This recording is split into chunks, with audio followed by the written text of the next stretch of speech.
नमस्कार दोस्तों, आपके अपने चैनल धर्म वेदी में आपका स्वागत है। कैसे हैं दोस्तों आप सभी? आशा करती हूँ सभी कुशल मंगल होंगे। ये बताने के लिए नीचे दिए हुए कमेंट बॉक्स में जय माता दी जरूर लिखें। दोस्तों आज हम इस वीडियो में बात करेंगे कि 2023 में जितिया का त्यौहार कब मनाया जाता है, ये त्यौहार किस किस राज्यों में मनाया जाता है और इसकी पूजा विधि क्या है और जितिया के त्यौहार का व्रत जो है किसके लिए किया जाता है, इसका क्या महत्व होता है, ये सारी बातें आज के इस वीडियो में मैं बताने वाली हूँ। एक और ज़रूरी बात कि जितिया का जो व्रत होता है, अगर आपके घर में किसी भी तरह की कोई घटना हो जाती है तो इस व्रत को हम छोड़ के कर सकते हैं कि नहीं कर सकते हैं, इस व्रत का होना करना ज़रूरी है या नहीं है, ये भी बातें मैं आपको बताऊंगी।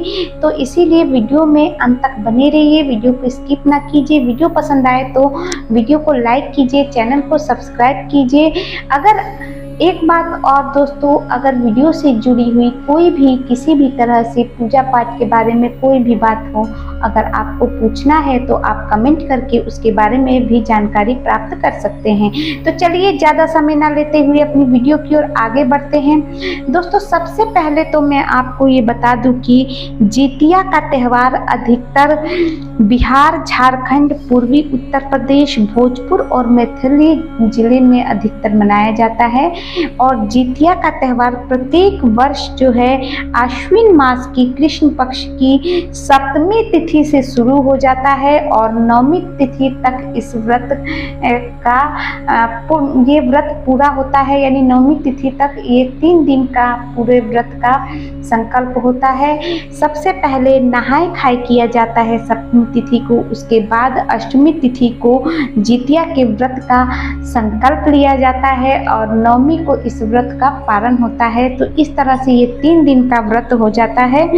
2023 में जितिया का त्यौहार जो है अष्टमी तिथि जो है 6 अक्टूबर सुबह 6:34 से शुरू हो जाएगी और 7 अक्टूबर 8:08 तक रहेगी। यानी उदया तिथि मानकर 6 अक्टूबर को जितिया के व्रत का संकल्प लिया जाएगा, परंतु 5 अक्टूबर को नहाय खाए किया जाएगा। तो पारण का शुभ समय जो है 7 तारीख को यानी 7 अक्टूबर को सुबह 8:10 के बाद आप पारण कर सकती हैं। यानी 8:08 तक अष्टमी तिथि रहेगी, नवमी तिथि में आप पारण 8:10 पे के बाद आप कर सकती हैं। तो चलिए ये सारी बातें तो मैंने आपको बता दी। अब चलते हैं कि ये त्यौहार क्यों मनाया जाता है और ये व्रत किसके लिए रखा जाता है। तो दोस्तों सबसे पहले मैं आपको ये बता दूं कि ये त्यौहार जो है विवाहित स्त्रियां अपने पुत्र की सलामती के लिए और जिसको संतान प्राप्ति नहीं होती वो संतान प्राप्ति के लिए अपने बच्चों के दीर्घायु के लिए इस व्रत को करती हैं और भगवान जीवित वाहन से अपने बच्चों को लंबी उम्र प्रदान करने की विनती करती है और उनके जीवन में अगर किसी भी तरह का कष्ट हो उसे दूर करने के लिए इस व्रत का संकल्प लेती है। कुल मिलाकर ये व्रत जो है अपने बच्चों के लिए, अपनी संतान के लिए महिलाएं रखती हैं। इसका महत्व ये होता है कि इस व्रत के संकल्प से हमारे बच्चों के जीवन में किसी भी तरह की कोई कठिनाई होती है तो जीवित वाहन भगवान उनको उस चीज़ से बचाए रखते हैं और उनकी रक्षा करते हैं। अब चलते हैं पूजा विधि पर। तो सबसे पहले जैसा कि मैंने आपको बताया है कि 5 अक्टूबर को नहाय खाए किया जाएगा। वैसे देखिए ये त्यौहार जो है हर जो सारे त्यौहार होते हैं वैसे तो सबका एक पारिवारिक जो है उसको करने का ढंग होता है, तरीका होता है। प्रत्येक परिवार में सारे त्यौहारों की अलग अलग तरह से विधि होती है। तो अपना अगर जो पहले से ही करते आए हैं वो अपने पारिवारिक अनुसार ही अपने इस व्रत का संकल्प पूरा करें। और जो जरूरी होता है वो बात मैं जिन पहली बार करेंगी महिलाएं उनके लिए विशेष रूप से ये बता रही हूँ। 5 अक्टूबर को नहाय खाए किया जा जितिया के व्रत में। और सुबह उठकर आप सबसे पहले भगवान को नमस्कार करके आप सुबह गंगा जल से स्नान कर ले। जिसके पास में गंगा नदी नहीं है वो क्या करेगा, गंगा जल में मिलाकर स्नान कर ले, सिर धो ले उसी दिन। और उसके बाद आप क्या करें कि सबके परिवार में ये रिवाज होता है, कोई उस दिन मड़ुआ की लिट्टी, नोनी का साग और सतपुतिया की सब्जी, जो भी आप में चलता है वो बना के एक टाइम पे वो खाना खाती हैं महिलाएं सुबह नहाए खाए वाले दिन। उसके बाद दोपहर के समय घर में पकवान बनाए जाते हैं। पकवान में जो भी आपके यहाँ पे बनता है, वैसे खास तौर पे कई लोगों के यहाँ ओठगन बनाया जाता है और ठेकुआ बनाया जाता है हमारे में। और जो भी पकवान हो, पुआ पूरी जो भी आपके यहाँ बनता है वो दोपहर के समय बना लीजिए। उसके बाद आप रात को फिर वही पकवान चीलो सियार के लिए थोड़ा थोड़ा निकाल कर रख दीजिए पहले से ही। और रात्रि के समय ये मान्यता है कि ये जो आपने जो भी पकवान बनाया है उसमें से जो थोड़ा थोड़ा पहले से निकाला था, दो चीलो सियार के लिए, चील और सियार के लिए अलग अलग पत्ते पे, किसी के यहाँ केले के पत्ते पे, किसी के यहाँ आम के पत्ते पे निकाल कर ये खाना रात्रि के समय छत पे रख के आ जाया जाता है। ये मान्यता है कि चीलो सियार के लिए वो भोजन रखा जाता है। तो रात्रि के समय सूर्योदय से पहले 1-2 बजे के लगभग या 12 बजे के बाद कहें, वो रख के छत पे आ जाते हैं। और उसके बाद से 4 बजे से पहले आप सरगई करके वही भोजन का इस व्रत का संकल्प लेती हैं महिलाएं। और सुबह जल्दी उठकर अपने पूजा स्थल को साफ सुथरा करके पूजा पाठ करके भगवान जीमूत वाहन का नाम लेके व्रत का संकल्प धारण करती हैं। और पूरे दिन इस व्रत को निर्जला करती हैं। और शाम के समय में जीवित वाहन का कुश का जीवित वाहन लाकर उनकी पूजा पाठ की जाती है। उन्हें फूल माला अक्षत धूप दीप आदि चढ़ाकर उनका पूजन किया जाता है। और जो पकवान आप बनाई रहती हैं वो भी पकवान उन्हें अर्पित किया जाता है। आपके यहाँ जैसा होता है आप कर ले। देखिए मैं आपको एक बात बताती हूँ, कई जगह पे इस राज्य के हिसाब से जो है वो त्यौहार का जो विधि है वो बदल जाती है, मगर जो मेन जो कारण होता है वो एक ही रहता है। देखिए अधिकतर भोजपुर जिले में ना जीमूत वाहन बनाकर पूजा नहीं किया जाता है।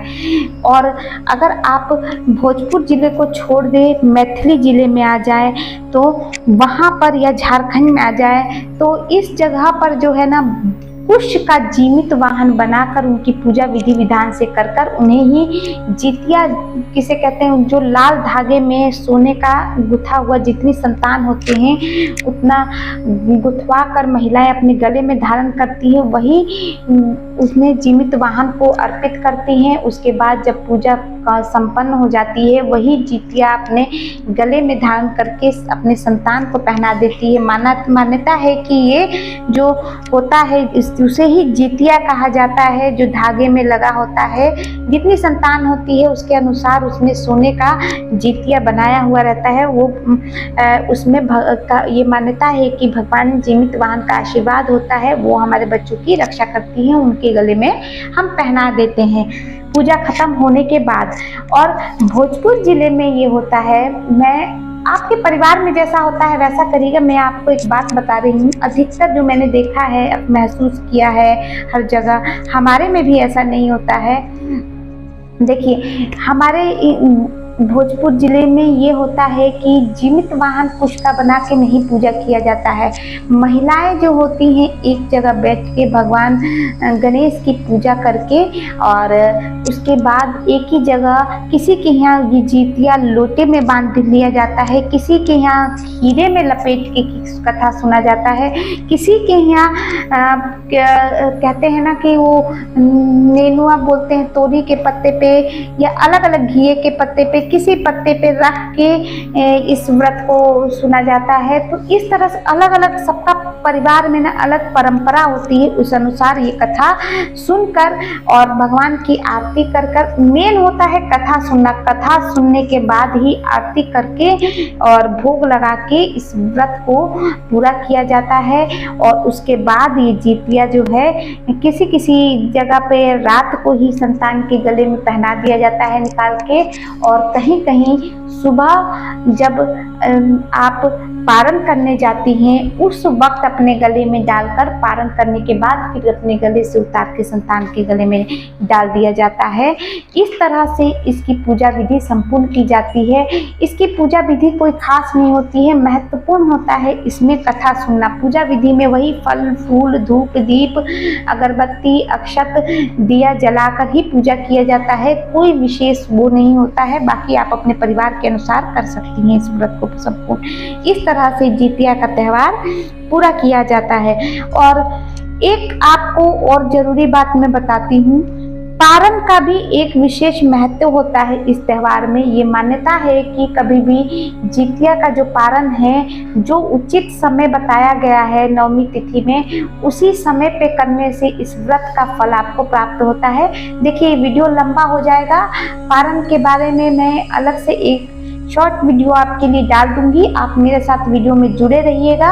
और अगर आपको अभी भी किसी भी तरह की कोई शंका है, कोई सवाल मुझसे पूछना है, तो भी आप कमेंट करके पूछ सकती हैं कि हाँ दीदी मुझे इसके बारे में जानकारी आपसे चाहिए। एक बात मैं बताना भूल गई, मैंने आपको कहा था इस वीडियो में शुरुआत में, देखिए कि अगर आपके घर में कोई घटना हो जाती है, किसी की मृत्यु हो जाती है, देखिए बोलना तो नहीं चाहिए मगर सबके साथ होता है ऐसा, तो कई लोग महिलाओं के मन में ये असमंजस रहता है कि हम क्या करें, हम इस व्रत को छोड़ें या करें, कैसे करें आखिर इस व्रत को पूरा। तो देखिए ये जितिया का जो व्रत होता है ना, ये कभी छोड़ना नहीं चाहिए। आप पूजा विधि पूजा मत करिए, अगरबत्ती मत जलाइए, भगवान को मत छूइए, मगर आप दूर से ही इस व्रत की कथा को आप सुन लीजिए, निर्जला व्रत रह जाइए और अपने व्रत को संपूर्ण कर लीजिए। किसी अपनी जितिया को कभी कहा जाता है ना, हमारे में जितिया जो कभी कहते हैं ना, उपवास नहीं रखा जाता है। उपवास का मतलब जितिया को कभी भी भूखा नहीं रखा जाता है, बिना कथा कहे नहीं रखा जाता है। अगर आपके घर में कोई बूढ़ा बुजुर्ग है, उसकी मृत्यु हो जाती है, आपकी सास है मृत्यु हो जाती है, तो उनकी जितिया का भी आपको कथा सुनाना अनिवार्य हो जाता है। तो आप उनकी भी जितिया को लेके उसका धागा बदलकर आप जैसे गुथवाते हैं अपने यहाँ गुथवा कर उनको भी कथा जरूर सुना दें। इस तरह से अपने व्रत को पूरा करें, मगर आपको जितिया का व्रत पूरा करना ही करना है। आप कर सकती हैं, इसमें कोई दोष नहीं है। तो नमस्कार, अगर वीडियो पसंद आए तो वीडियो को लाइक कीजिए, मेरे चैनल को सब्सक्राइब कीजिए, ज़्यादा से ज़्यादा इस वीडियो को शेयर कीजिए ताकि आपकी तरह और भी जिसको ज़रूरत है इस जानकारी की, उनको भी ये जानकारी प्राप्त हो सके। मैं फिर आऊँगी नए वीडियो के साथ, नए उपायों के साथ। तब तक आप मुझसे जुड़े रहिए। पारण के लिए मैं एक वीडियो अलग से बनाऊंगी, इसके लिए भी आप मेरे से जुड़े रहिए। अगर आपको के घर में कोई कथा कहने वाला नहीं है, जितिया का कथा सुनना है आपको, तो आप जो है मेरे चैनल पर आकर जितिया के व्रत की कथा मैंने डाल रखी है, आप उससे भी सुन के अपना व्रत पूरा कर सकती हैं। मैं फिर आऊँगी नए वीडियो के साथ, नए उपायों के साथ। नमस्कार।